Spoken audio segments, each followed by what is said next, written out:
무대 위 조명이 62세 박영숙을 비추는 순간 관객석이 술렁거렸습니다. 주름진 손이 첼로 활을 떨리며 들어 올렸고 누군가 작게 웃었습니다. 하지만 그녀가 첫 음을 울려 퍼뜨렸을 때 세상은 숨을 멈췄습니다. 서울예술대학 정문 앞에 봄바람이 불던 3월 초하루였습니다. 62세 박영숙은 검은색 첼로 케이스를 끌며 천천히 걸었습니다. 케이스 바퀴에서 나는 덜컹거리는 소리가 유난히 크게 들렸습니다. 주변에는 20대 초반 학생들이 화려한 옷을 입고 웃으며 지나갔습니다. 입학식장으로 가는 길목에서 한 무리의 학생들이 영숙을 보고 속삭였습니다. 저분 누구 어머니 아니야? 아니면 교수님? 한 남학생이 고개를 가웃거렸습니다. 영숙의 얼굴이 붉어졌지만 모른 척했습니다. 짧게 자른 백발과 단정한 남색 블라우스를 입은 그녀는 주변 젊은이들 사이에서 유난히 눈에 띄었습니다. 대강당에 들어서자 수백 개의 좌석이 거의 찼습니다. 영숙은 맨 뒷자리에 조용히 앉았습니다. 옆자리 여학생이 힐끗 쳐다보더니 친구에게 뭔가 속삭였습니다. 두 사람이 키득거리는 소리가 들렸습니다. 영숙은 무릎 위에 놓인 가방을 꽉 쥐었습니다. 학장이 단상에 올라 마이크를 잡았습니다. 2025학년도 신입생 여러분 환영합니다. 이곳은 대한민국 최고의 음악 인재들이 모인 곳입니다. 박수 소리가 울렸습니다. 영숙도 조심스럽게 손뼉을 쳤습니다. 입학식이 끝나고 학과별 오리엔테이션 안내가 나왔습니다. 기악과는 3층 연습동으로 이동하라는 안내였습니다. 영숙은 무거운 첼로 케이스를 들고 계단을 올랐습니다. 엘리베이터는 학생들로 가득 차서 탈 수 없었습니다. 3층에 도착했을 때 영숙의 이마에 땀이 맺혔습니다. 숨이 가빴습니다. 연습동 복도는 온통 악기 소리로 가득했습니다. 피아노, 바이올린, 플루트 소리가 뒤섞여 들렸습니다. 기악과 세미나실 문을 열고 들어가자 이미 30여 명의 학생들이 앉아 있었습니다. 모두 20대로 보였습니다. 영숙이 들어서자 대화 소리가 잦아들었습니다. 모든 시선이 그녀에게 쏠렸습니다. 저분 누구세요? 한 여학생이 작게 물었습니다. 학부모 아닌가?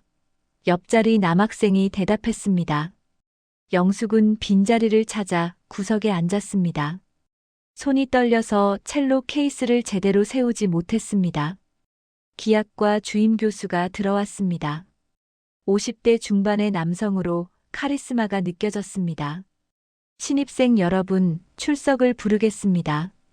교수가 명단을 펼쳤습니다. 이름이 하나씩 불릴 때마다 학생들이 대답했습니다. 젊고 활기찬 목소리들이었습니다. 마지막 순서가 되어 박영숙의 이름이 불렸습니다. 네. 영숙이 일어서며 대답했습니다. 교실이 순간 조용해졌습니다. 교수도 놀란 표정을 지었습니다. 박영숙 씨, 특별 전형 입학자시죠? 네, 교수님. 영숙의 목소리가 떨렸습니다. 아, 그렇군요. 교수가 어색하게 고개를 끄덕였습니다. 학생들 사이에서 웅성거림이 일었습니다.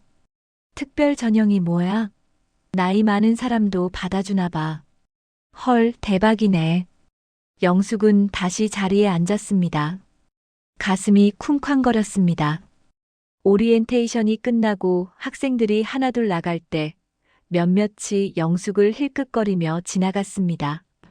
복도에 혼자 남은 영숙은 첼로 케이스를 쓰다듬었습니다. 케이스에는 1967년이라는 숫자가 희미하게 새겨져 있었습니다. 58년 된 독일제 첼로였습니다. 영숙의 눈가가 뜨거워졌습니다. 여보, 제가 잘할 수 있을까요?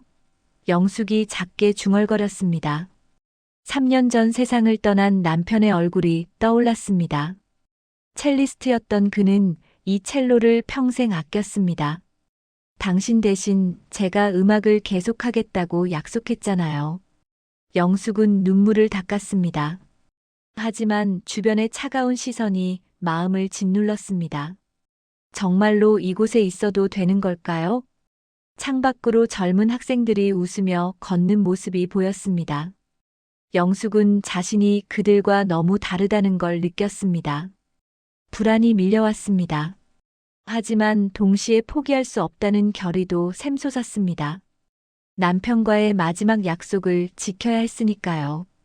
다음 날 오전 9시 첼로 전공 실기실에 학생들이 모이기 시작했습니다.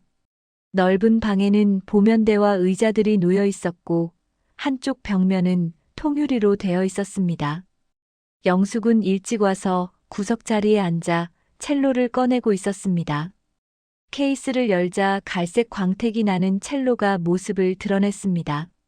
오래됐지만 관리가 잘 된 악기였습니다.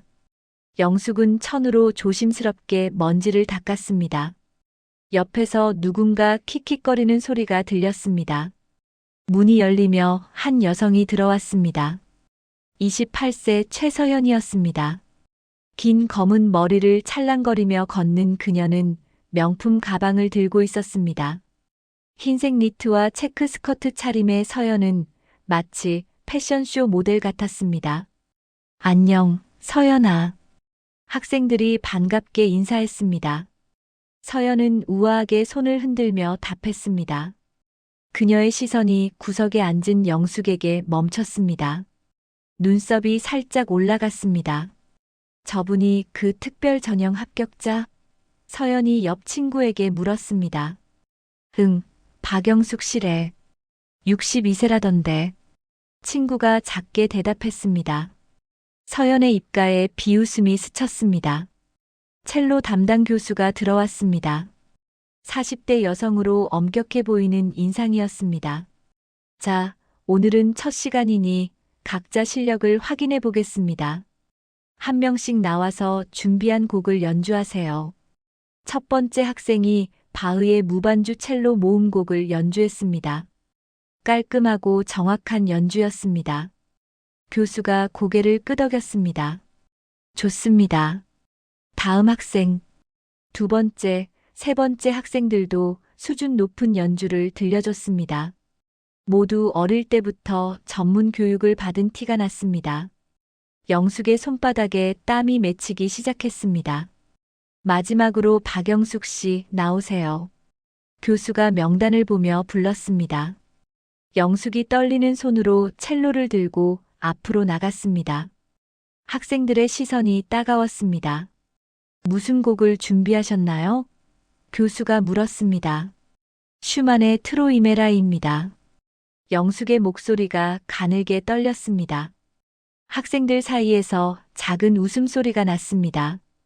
영숙이 활을 현에대고 시작했습니다.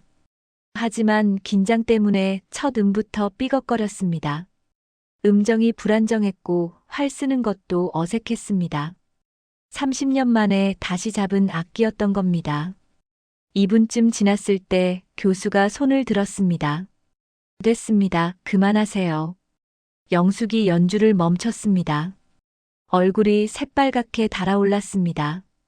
기초부터 다시 배워야겠네요. 교수의 말투는 차갑지 않았지만 영숙에게는 모욕처럼 들렸습니다. 자리로 돌아가세요. 영숙이 자리로 돌아올 때 서연이 친구에게 속삭였습니다. 저 정도 실력으로 어떻게 붙었대? 돈 냈나? 옆 학생이 피식 웃었습니다.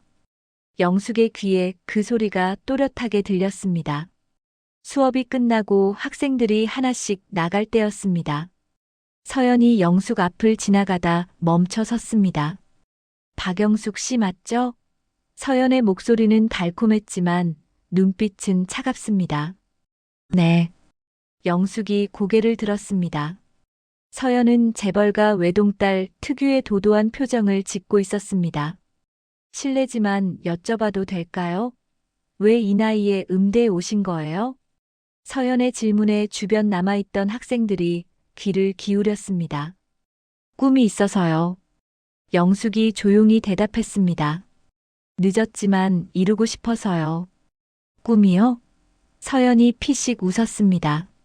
첼로가 그렇게 쉬운 줄 아세요? 저는 5살 때부터 배웠는데도 아직 부족하다고 느껴요. 배우면 되지 않을까요? 영숙의 목소리가 조금 떨렸습니다. 아, 그런가요? 서연이 머리를 쓸어 넘기며 말했습니다. 그런데 솔직히 말씀드리면 여기는 할머니들 취미반이 아니에요. 다들 프로 음악가 되려고 목숨 거는 곳이거든요. 주변 학생들이 어색하게 웃었습니다. 영숙의 얼굴이 창백해졌습니다. 하지만 서연은 멈추지 않았습니다. 오늘 연주 들어보니까 중학생만도 못하던데요. 그 정도로 여기 다니시려고요? 서연의 말이 날카로웠습니다. 열심히 하겠습니다. 영숙이 고개를 숙였습니다. 수치심이 밀려왔지만 참았습니다. 열심히요? 서연이 코웃음 쳤습니다. 재능도 없고 나이도 많은데 열심히 한다고 되는 게 음악인가요? 차라리 집에서 손주나 돌보시지. 마지막 말에 영숙의 눈가가 뜨거워졌습니다. 주먹을 꽉 쥐었지만 아무 말도 할 수 없었습니다. 서연은 만족스러운 표우로 돌아섰습니다. 실기실에 혼자 남은 영숙은 첼로를 끌어안았습니다. 눈물이 볼을 타고 흘러내렸습니다. 서연의 말들이 귓가에서 맴돌았습니다. 정말 내가 잘못 생각한 걸까? 영숙은 남편의 첼로를 쓰다듬었습니다. 여보, 미안해요. 당신 첼로를 이렇게 형편없이 다뤄서. 하지만 눈물을 닦으며 영숙은 다짐했습니다. 포기할 수 없다고. 남편과의 약속을 지켜야 한다고. 수치심이 서서히 분노로 바뀌기 시작했습니다. 일주일 후 화요일 오후 2시 음악이론 강의실에 학생들이 모여들었습니다. 1학년 공통 필수 과목이라 성악과, 피아노과, 기악과 학생들이 섞여 있었습니다. 영숙은 여전히 맨 뒷자리에 앉아 노트를 펼쳤습니다. 서연이 친구들과 함께 들어왔습니다. 그녀는 성악과 수석 입학생이었습니다. 화려한 분홍색 원피스를 입은 서연 주위로 학생들이 모여들었습니다. 서연아, 지난주 공개 레슨 대박이었어. 한 여학생이 감탄했습니다. 별거 아니었어. 서연이 겸손한 척하며 웃었습니다. 하지만 그녀의 눈빛에는 자부심이 가득했습니다. 교수가 들어오며 수업이 시작됐습니다. 오늘은 바로크 시대 음악의 특징에 대해 배워보겠습니다. 특히 바흐의 대위법적 구조를 중심으로 말입니다. 칠판에 악보가 그려지기 시작했습니다. 영숙은 열심히 받아 적었습니다. 음악 이론은 처음 배우는 거라 모든 게 낯설었습니다. 바흐의 무반주 첼로 모음곡은 첼로 문헌의 정점입니다. 교수가 설명을 이어갔습니다. 단순해 보이지만 엄청난 기교와 음악성이 필요하죠. 그 말에 영숙의 귀가 번쩍 떴습니다.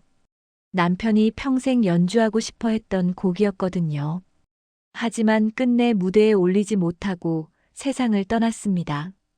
수업이 끝나고 쉬는 시간이었습니다. 영숙이 화장실에 다녀오는 사이 누군가 그녀의 노트를 뒤적이고 있었습니다. 서연이었습니다. 뭐야 이거. 서연이 노트를 펼치며 킥킥거렸습니다. 필기도 엉망이네. 친구들이 모여들었습니다.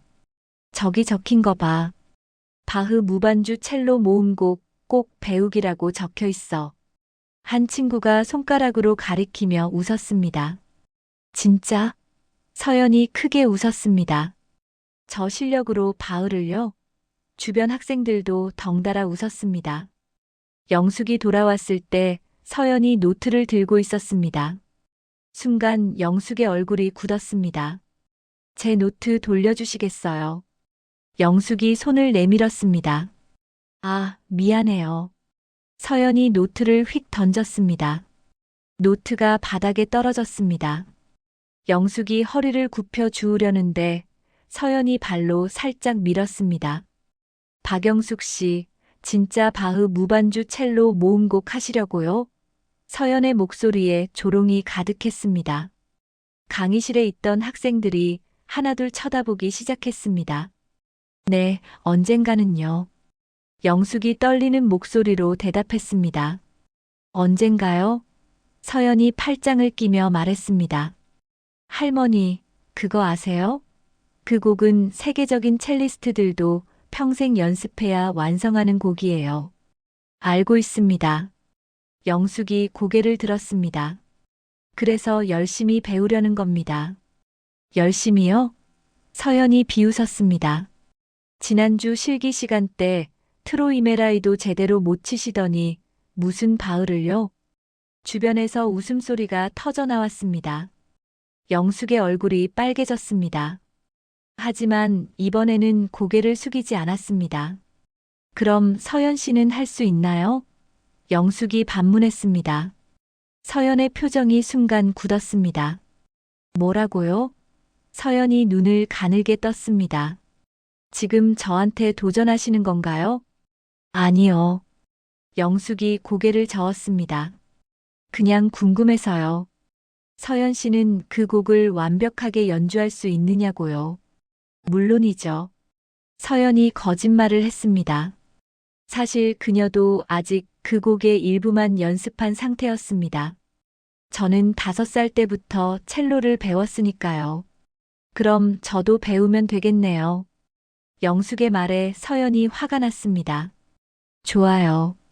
서연이 갑자기 큰 소리로 말했습니다. 강의실이 조용해졌습니다. 그럼 내기할까요? 내기요? 영숙이 놀랐습니다. 네.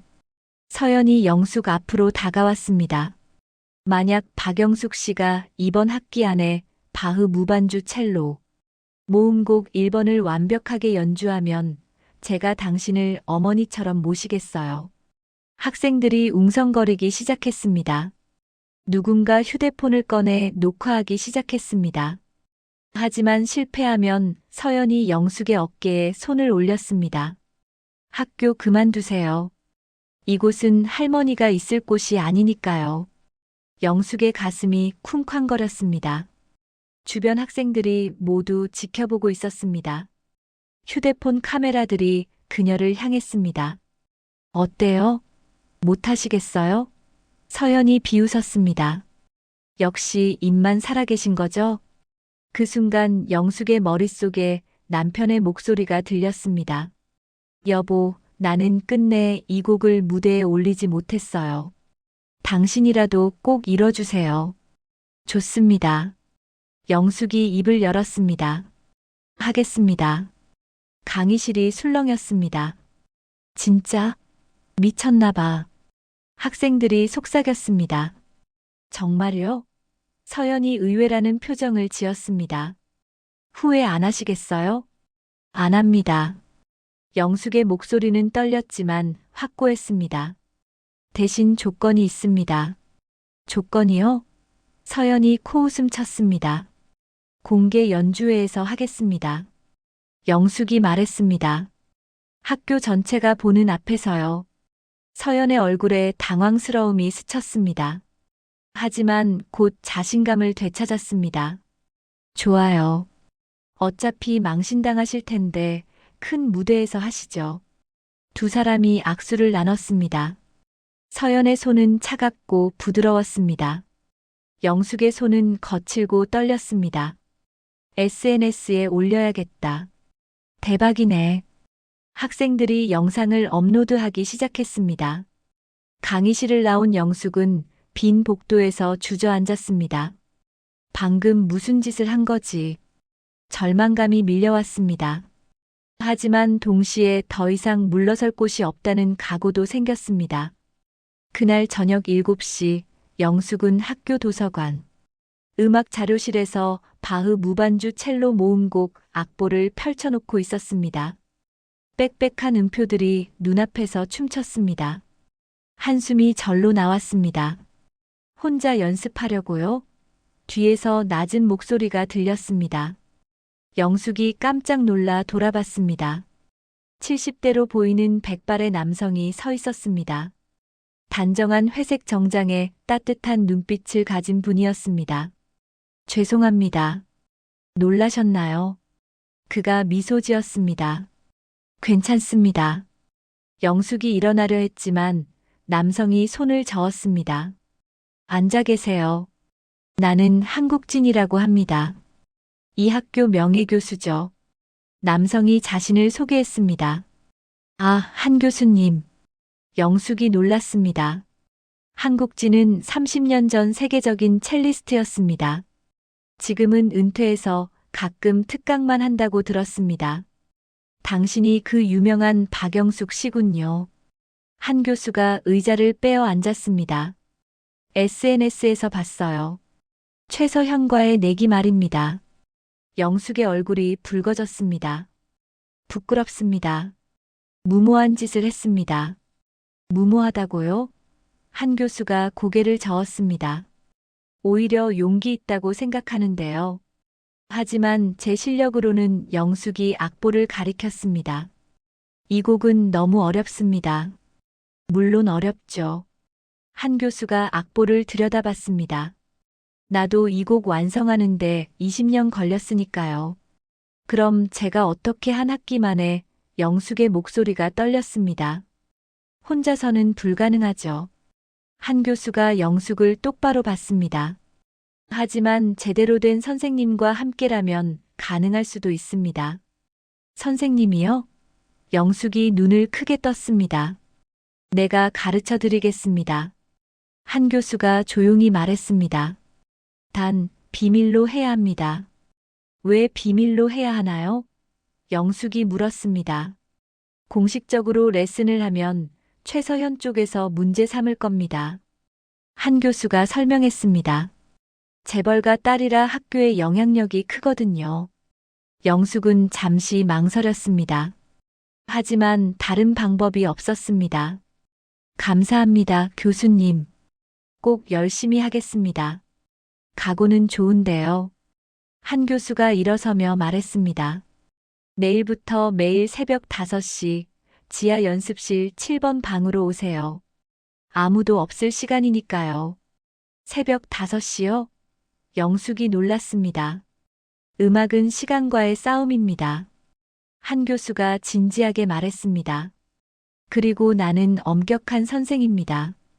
각오하세요. 다음 날 새벽 알람 소리에 영숙이 깼습니다. 시계는 4시 반을 가리켰습니다. 온몸이 뻐근했지만 일어났습니다. 어둠 속에서 첼로 케이스를 챙겨 집을 나섰습니다. 학교까지 가는 지하철은 텅 비어 있었습니다. 새벽 공기가 차가웠습니다. 지하 연습실에 도착하니 한 교수가 이미 와 있었습니다. 시작하죠. 한 교수가 악보를 펼쳤습니다. 먼저 자세부터 고쳐야겠습니다. 2시간 동안 영숙은 자세만 교정했습니다. 등을 펴세요. 어깨에 힘 빼고. 왼손 각도가 틀렸어요. 한 교수의 지적이 끊임없이 이어졌습니다. 땀이 등을 타고 흘렀습니다. 하지만 영숙은 포기하지 않았습니다. 일주일이 지났습니다. 영숙은 여전히 첫 페이지를 연습하고 있었습니다. 더 천천히 하세요. 한 교수가 말했습니다. 정확함이 속도보다 중요합니다. 손가락 끝이 아프기 시작했습니다. 굳은 살이 생기고 있었습니다. 하지만 영숙은 계속했습니다. 잠깐 쉬죠. 한 교수가 물병을 건넸습니다. 왜 이렇게까지 하시는 겁니까? 약속 때문입니다. 영숙이 물을 마시며 대답했습니다. 남편과의 약속이요. 남편분이요? 한 교수가 물었습니다. 네. 영숙의 눈가가 촉촉해졌습니다. 남편도 첼리스트였어요. 이 첼로가 그분 유품입니다. 그래서 이 첼로가 이렇게 잘 관리되어 있었군요. 한 교수가 첼로를 쓰다듬었습니다. 남편은 평생 바울을 무대에 올리고 싶어 했어요. 영숙이 말했습니다. 하지만 생계 때문에 레슨만 하다가 세상을 떠났죠. 그래서 대신 이루려는 거군요. 한 교수가 고개를 끄덕였습니다. 네. 영숙이 첼로를 안았습니다. 남편이 못 이룬 꿈을 제가 이뤄주고 싶어요. 한 교수의 눈빛이 부드러워졌습니다. 좋은 이유입니다. 그럼 더 열심히 해야겠네요. 2주가 지났습니다. 영숙은 이제 첫 악장의 절반을 연주할 수 있게 됐습니다. 실수도 많았지만 포기하지 않았습니다. 좋아지고 있어요. 한 교수가 처음으로 칭찬했습니다. 하지만 아직 멀었습니다. 더 노력하겠습니다. 영숙이 고개를 숙였습니다. 노력만으로는 부족합니다. 한 교수가 말했습니다. 마음을 담아야 해요. 기교가 아니라 감정이 중요합니다. 감정이요? 영숙이 물었습니다. 바흐는 신에게 바치는 음악입니다. 한 교수가 설명했습니다. 경건함과 감사가 담겨야 해요. 당신의 남편에 대한 사랑처럼요. 영숙이 고개를 끄덕였습니다. 남편 생각을 하며 다시 연주했습니다. 이번에는 달랐습니다. 음이 더 따뜻해졌습니다. 그거예요. 한 교수가 미소 지었습니다. 그게 바로 음악입니다. 밖에서는 해가 뜨고 있었습니다. 고통스러운 연습이었지만 영숙의 마음에는 희망이 싹트고 있었습니다. 한 달이 지났습니다. 영숙의 손가락은 굳은 살로 단단해졌지만 온몸은 지쳐 있었습니다. 매일 새벽 5시에 일어나 2시간 레슨을 받고 낮에는 정규 수업을 듣고 밤에는 다시 연습실에서 자정까지 연습했습니다. 거울을 보니 얼굴이 수척해져 있었습니다. 눈 밑에 다크서클이 짙었고 뺨도 움푹 들어갔습니다. 하지만 멈출 수 없었습니다. 학교에서는 영숙에 대한 소문이 계속 퍼졌습니다. 아직도 포기 안 했대. 미친 거 아니야? 학생들이 지나가며 수군거렸습니다. 어느 날 점심시간 식당에서 영숙은 혼자 구석 자리에 앉아 있었습니다. 갑자기 옆 테이블에서 큰 웃음소리가 터졌습니다. 서현과 친구들이었습니다. 야, 너희 어제 연습실 앞 지나갔어? 한 친구가 말했습니다. 박영숙 씨가 밤 11시까지 연습하던데. 헐, 진짜? 다른 친구가 놀랐습니다. 그렇게까지 해서 될 것 같아? 안 되지. 서연이 웃으며 말했습니다. 아무리 노력해도 재능이 없으면 소용없어. 나이도 문제고.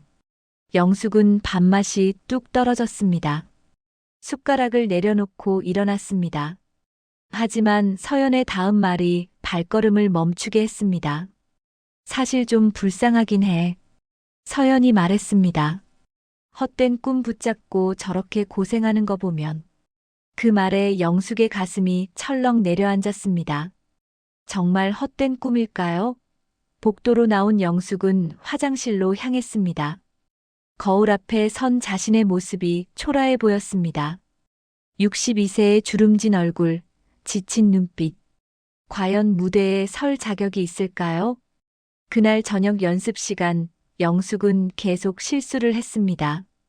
같은 부분에서 10번도 넘게 틀렸습니다.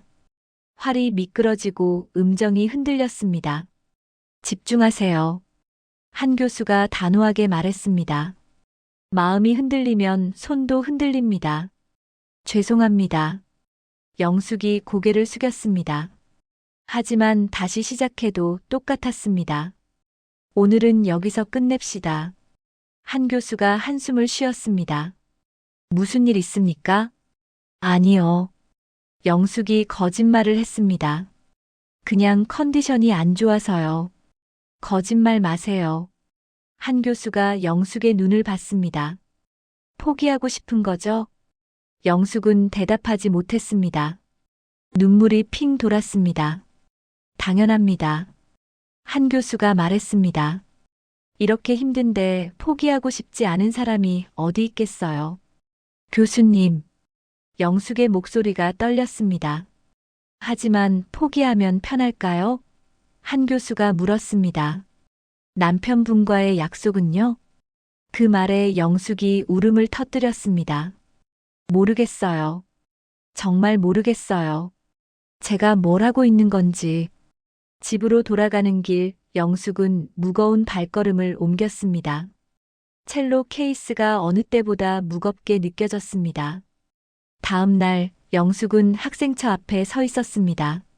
손에는 자퇴원서가 들려 있었습니다. 며칠 밤을 고민한 끝에 내린 결정이었습니다. 문을 열려다 멈췄습니다. 정말 이래도 되는 걸까요? 남편에게 한 약속은요? 그때 복도 끝에서 음악 소리가 들렸습니다. 누군가 성악 연습을 하고 있었습니다. 서연의 목소리였습니다. 창문으로 살짝 들여다봤습니다. 서연은 피아노 반주에 맞춰 아름답게 노래하고 있었습니다. 완벽한 자세, 흐트러짐 없는 발성, 우아한 몸짓. 주변에는 학생들이 모여 감탄하며 듣고 있었습니다. 대박, 진짜 천재다. 누군가 감탄했습니다. 영숙은 자신과 서연의 차이를 절감했습니다. 타고난 재능, 어릴 때부터 쌓은 실력, 젊음. 모든 게 달랐습니다. 나는 처음부터 안 될 운명이었나 봐. 영숙이 중얼거렸습니다. 자퇴원서를 꽉 쥐었습니다.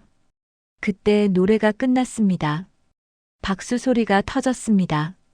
서연이 만족스럽게 웃으며 인사했습니다. 서연아, 다음 달 콘서트 기대된다. 한 친구가 말했습니다. 내가 메인 무대 서는 거 맞지? 당연하지. 서연이 자신만만하게 대답했습니다. 박영숙 씨 때문에 더 신경 쓰이긴 하지만. 왜? 친구가 물었습니다. 그분도 같은 날 무대에 서잖아. 서연이 말했습니다. 내기했던 거. 근데 요즘 안 보이던데 포기한 것 같아. 역시 그렇겠지. 친구들이 웃었습니다. 애초에 말이 안 되는 도전이었어. 그 말을 들은 영숙의 손이 떨렸습니다. 자퇴원서가 구겨졌습니다. 분노가 치밀어 올랐습니다. 아직 포기하지 않았는데. 영숙이 속으로 중얼거렸습니다. 아직 끝나지 않았는데. 학생처 문에서 돌아선 영숙은 연습실로 향했습니다. 자퇴원서는 쓰레기통에 던져버렸습니다. 포기는 아직 이릅니다. 연습실에 들어가 첼로를 꺼냈습니다. 떨리는 손으로 활을 잡았습니다. 다시 시작했습니다. 이번에는 달랐습니다. 분노가 힘이 됐습니다. 서연을 향한 분노, 자신을 무시한 모든 이들에 대한 분노가 음악으로 쏟아져 나왔습니다. 밤이 깊어갔지만 영숙은 멈추지 않았습니다. 좌절해서 다시 일어서는 중이었습니다. 다음 날 새벽 영숙은 평소보다 일찍 연습실에 도착했습니다. 4시 반이었습니다. 한 교수도 아직 오지 않은 시간이었습니다. 혼자 첼로를 꺼내 바흐를 연주하기 시작했습니다. 하지만 여전히 막혔습니다. 2악장 중반부의 복잡한 아르페지오 부분에서 계속 실수가 났습니다. 손가락이 꼬이고 리듬이 어긋났습니다. 10번, 20번을 반복해도 마찬가지였습니다. 영숙은 화를 내려놓고 한숨을 쉬었습니다. 왜 안 되는 걸까요? 문득 남편이 생전에 자주 부르던 노래가 떠올랐습니다.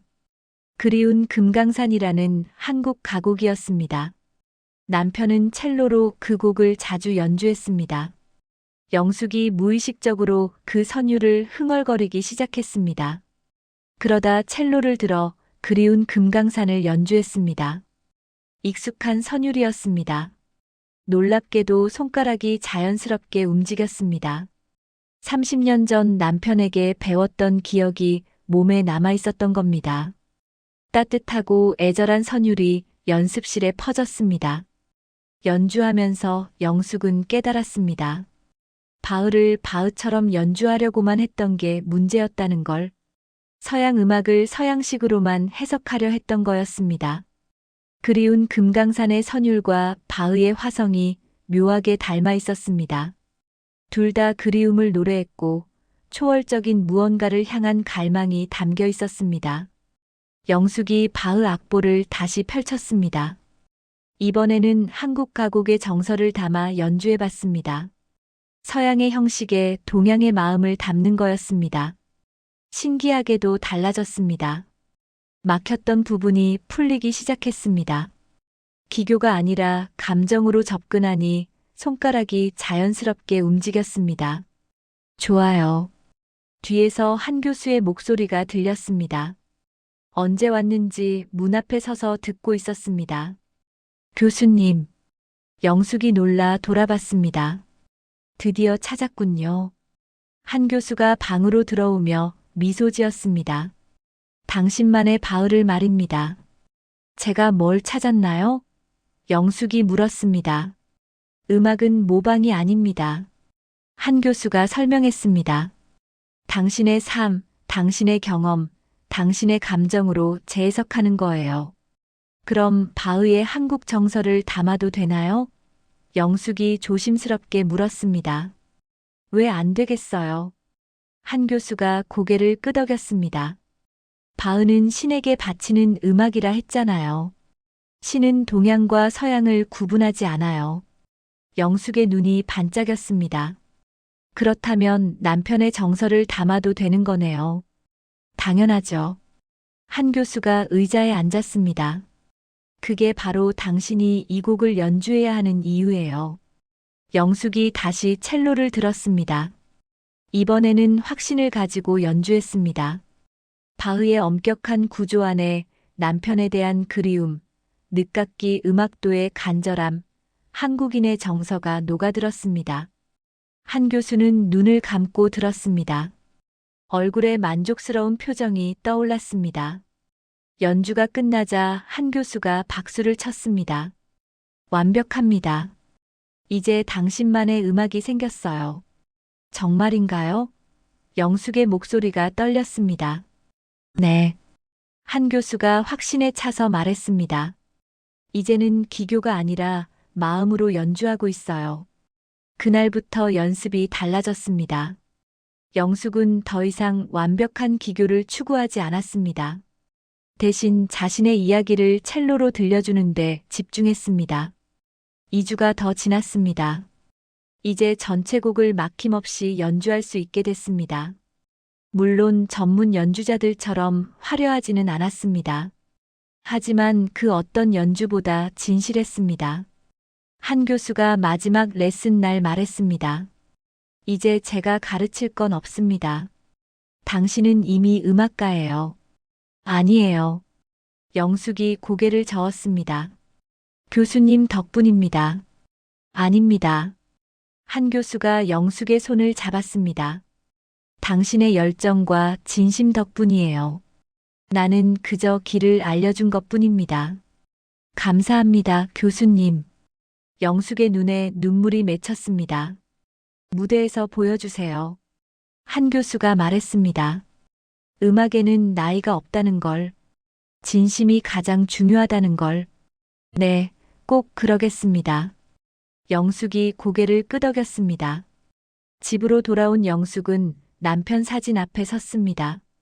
영정 사진 속 남편은 첼로를 안고 미소 짓고 있었습니다. 여보, 드디어 해냈어요. 영숙이 사진에 말을 걸었습니다. 당신이 못 이룬 꿈을 제가 이룰 수 있을 것 같아요. 사진 속 남편이 대답이라도 하듯 따뜻하게 웃고 있는 것 같았습니다. 영숙은 사진을 꼭 안았습니다. 일주일 후면 콘서트였습니다. 학교 전체가 지켜보는 무대. 서현과의 약속을 지킬 날이 다가오고 있었습니다. 영숙은 더 이상 두렵지 않았습니다. 지난 2달간의 고통과 눈물이 자신감으로 바뀌었습니다. 이제는 확신했습니다. 해낼 수 있다고. 아니, 반드시 해내야 한다고. 남편을 위해서, 자신을 위해서, 그리고 나이 들어서도 꿈꾸는 모든 사람을 위해서. 첼로를 쓰다듬으며 영숙은 미소 지었습니다. 진짜 시작은 이제부터였습니다. 콘서트 당일 5월 20엿새 토요일 오후였습니다. 서울예술대학 대공연장에는 500명이 넘는 관객이 들어찼습니다. 학생 가족들, 교수들, 그리고 소문을 듣고 온 언론 관계자들까지 자리를 채웠습니다. 무대 뒤 대기실에서 영숙은 거울을 보고 있었습니다. 단정한 검은색 원피스를 입은 62세 여성의 모습이 비쳤습니다. 손이 떨렸습니다. 옆 대기실에서는 서연이 화려한 붉은색 드레스를 입고 메이크업을 마무리하고 있었습니다. 자신만만한 표정이었습니다. 프로그램 순서상 서연이 먼저였습니다. 사회자가 무대로 나왔습니다. 다음은 성악과 최서연 학생의 푸치니 오페라 아리아입니다. 서연이 우아하게 무대에 올랐습니다. 환한 조명이 그녀를 비췄습니다. 관객석에서 박수가 터졌습니다. 피아노 전주가 시작됐습니다. 서연이 첫 음을 냈을 때 객석이 조용해졌습니다. 그녀의 목소리는 정말 완벽했습니다. 높은 음에서 낮은 음까지 자유롭게 오가며 화려한 기교를 선보였습니다. 관객들이 감탄했습니다. 5분간의 연주가 끝나자 우레와 같은 박수가 쏟아졌습니다. 서연은 만족스럽게 미소 지으며 인사했습니다. 무대를 내려오면서 대기실 쪽을 힐끗 봤습니다. 영숙이 보였지만 시선을 돌렸습니다. 다음은 기악과 박영숙 학생입니다. 사회자의 목소리가 울렸습니다. 바흐 무반주 첼로 모음곡 1번 전악장을 연주합니다. 객석이 술렁거렸습니다. 저분이 그 유명한 62세 학생이야. 정말 할 수 있을까? 수군거림이 이어졌습니다. 영숙이 무대로 걸어 나갔습니다. 무거운 첼로를 끌며 천천히 걸었습니다. 조명이 그녀를 비추자 주름진 얼굴이 선명하게 드러났습니다. 앞줄에 앉은 누군가가 작게 웃었습니다. 영숙의 귀에 들렸지만 무시했습니다. 무대 중앙에 놓인 의자에 앉아 첼로를 세웠습니다. 심호흡을 했습니다. 떨리는 손으로 활을 들어 올렸습니다. 객석의 수백 쌍 눈이 자신을 보고 있었습니다. 첫 음을 냈습니다. 하지만 떨림 때문에 소리가 흔들렸습니다. 객석에서 작은 한숨 소리가 들렸습니다. 두 번째 프레이즈도 실수했습니다. 활이 현에서 미끄러졌습니다. 뒷자리에서 누군가 속삭였습니다. 역시 안 되는구나. 영숙의 이마에 식은 땀이 맺혔습니다. 손이 더욱 떨렸습니다. 30초가 지났지만 제대로 된 음 하나 내지 못했습니다. 객석 중간쯤에 앉은 한 교수가 두 손을 모았습니다. 간절한 눈빛으로 영숙을 바라봤습니다. 영숙이 잠시 연주를 멈췄습니다. 눈을 감았습니다. 남편의 얼굴이 떠올랐습니다. 병상에서 마지막으로 했던 말이 들렸습니다. 여보, 당신이라면 할 수 있어요. 나를 믿고 당신 자신을 믿어요. 영숙이 천천히 눈을 떴습니다. 이제 더 이상 떨리지 않았습니다. 관객도 조명도 중요하지 않았습니다. 오직 음악만 남았습니다. 다시 활을 들었습니다. 이번에는 달랐습니다. 따뜻하고 깊은 소리가 흘러나왔습니다. 바흐의 엄격한 선율 속에 한국 가곡의 애절함이 녹아들었습니다. 객석의 분위기가 변하기 시작했습니다. 수군거리던 소리가 멈췄습니다. 사람들이 하나둘 집중하기 시작했습니다. 영숙은 완전히 음악 속으로 빠져들었습니다. 62년 인생의 무게, 남편에 대한 그리움, 늦깎이 학생으로서의 고통과 희망이 모두 첼로 선율로 쏟아져 나왔습니다. 기교는 완벽하지 않았습니다. 가끔 음정이 흔들렸고 리듬도 불규칙했습니다. 하지만 그 어떤 연주보다 진실했습니다. 앞자리에 앉았던 70대 노부부가 눈물을 닦았습니다. 자신들의 삶이 떠올랐던 겁니다. 중년 여성도 손수건을 꺼냈습니다. 2악장으로 넘어갔습니다. 템포가 빨라지며 활의 움직임이 격해졌습니다. 영숙의 얼굴에 땀이 흘렀지만 멈추지 않았습니다. 서연은 무대 옆에서 지켜보고 있었습니다. 처음에는 비웃는 표정이었습니다. 하지만 점점 표정이 굳어졌습니다. 이건 예상과 달랐습니다.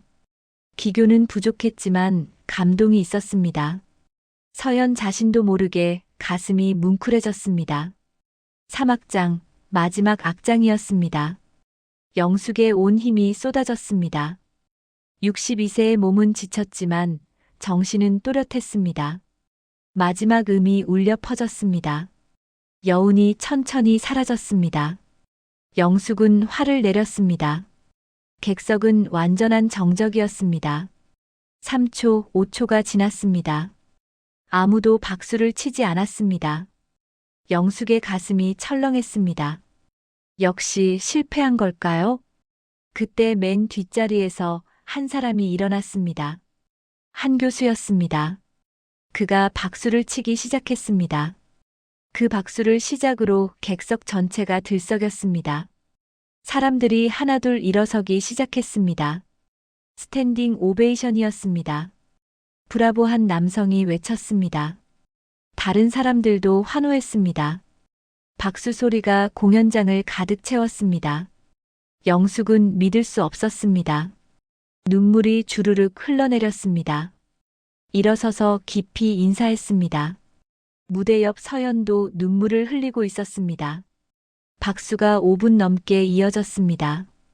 영숙은 무대에서 계속 인사했습니다. 눈물이 멈추지 않았습니다. 객석 곳곳에서 환호성이 터져 나왔습니다. 무대를 내려오는 영숙에게 한 교수가 다가왔습니다. 축하합니다. 정말 훌륭했어요. 그의 눈가도 촉촉했습니다. 교수님 덕분입니다. 영숙이 고개를 숙였습니다. 아닙니다. 한 교수가 고개를 저었습니다. 당신의 진심 덕분이에요. 그때 무대 뒤에서 서연이 걸어 나왔습니다. 화려한 붉은 드레스를 입은 그녀의 얼굴에는 복잡한 표정이 어려 있었습니다. 박영숙 씨. 서연이 영숙 앞에 섰습니다. 주변 사람들이 긴장하며 지켜봤습니다. 네, 서연 씨. 영숙이 대답했습니다. 서연이 입술을 깨물었습니다. 잠시 침묵이 흘렀습니다. 그리고 천천히 무릎을 꿇었습니다. 주변 사람들이 깜짝 놀랐습니다. 저게 최서연이 정말 누군가 속삭였습니다. 죄송합니다. 서연의 목소리가 떨렸습니다. 정말 죄송합니다. 서연 씨, 일어나세요. 영숙이 당황해서 말했습니다. 아니요. 서연이 고개를 저었습니다. 제가 얼마나 오만했는지 깨달았어요. 당신을 무시하고 조롱한 것 용서해 주세요. 영숙이 서연의 손을 잡았습니다. 일어나세요. 이미 다 잊었어요. 서연이 천천히 일어났습니다. 눈물로 화장이 번져 있었습니다. 오늘 연주 들으면서 부끄러웠어요. 서연이 말했습니다. 왜요? 영숙이 물었습니다. 저는 평생 완벽한 기교만 추구했어요. 서연이 고백했습니다. 이기는 것만 중요하다고 생각했고요. 하지만 당신 연주를 들으니 제가 놓친 게 뭔지 알겠더라고요. 무얼 놓쳤나요? 영숙이 조용히 물었습니다. 진심이요. 서연이 대답했습니다. 음악에 대한 진짜 사랑. 당신은 그걸 가지고 계셨어요. 영숙이 서연의 어깨를 토닥였습니다. 당신도 충분히 훌륭해요. 오늘 아리아 정말 아름다웠어요. 고맙습니다. 서연이 눈물을 닦았습니다. 그리고 약속 지킬게요. 약속이요? 영숙이 고개를 갸웃했습니다. 어머니처럼 모시겠다고 했잖아요. 서연이 미소 지었습니다. 정말로 그러고 싶어요. 당신께 음악을 다시 배우고 싶어요. 영숙이 놀랐습니다. 제가 뭘 가르칠 수 있겠어요? 많은 걸요. 서연이 진심으로 말했습니다. 기교가 아닌 마음으로 음악하는 법을요. 두 사람이 포옹했습니다. 주변 사람들이 박수를 쳤습니다. 한 교수도 흐뭇하게 웃었습니다. 시상식이 시작됐습니다. 사회자가 무대에 올랐습니다. 이번 콘서트 최우수상은 기악과 박영숙 학생에게 돌아갑니다. 객석이 다시 한번 박수로 들썩였습니다. 영숙이 무대에 올라 상을 받았습니다. 트로피가 손에 쥐어졌습니다. 한 말씀 부탁드립니다. 사회자가 마이크를 건넸습니다. 영숙이 떨리는 손으로 마이크를 잡았습니다. 저는 62세입니다. 영숙이 말했습니다. 많은 분들이 늦었다고 말씀하셨죠. 객석이 조용해졌습니다. 하지만 저는 증명하고 싶었습니다. 영숙이 이어갔습니다. 꿈에는 나이가 없다는 것을요. 박수가 터졌습니다. 그리고 이 상은 제 것만이 아닙니다. 영숙이 객석을 바라봤습니다.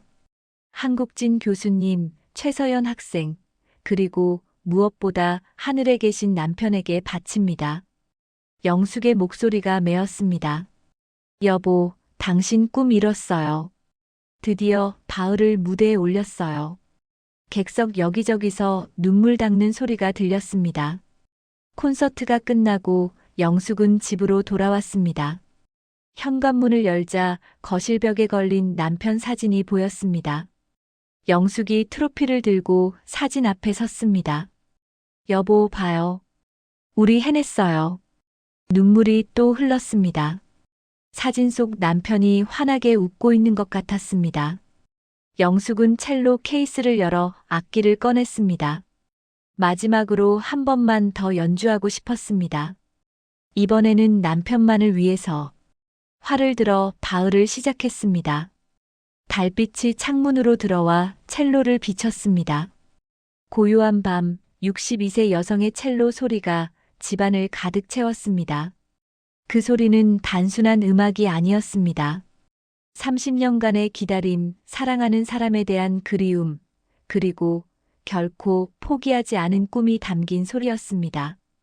연주가 끝났습니다. 영숙은 첼로를 내려놓고 창밖을 바라봤습니다.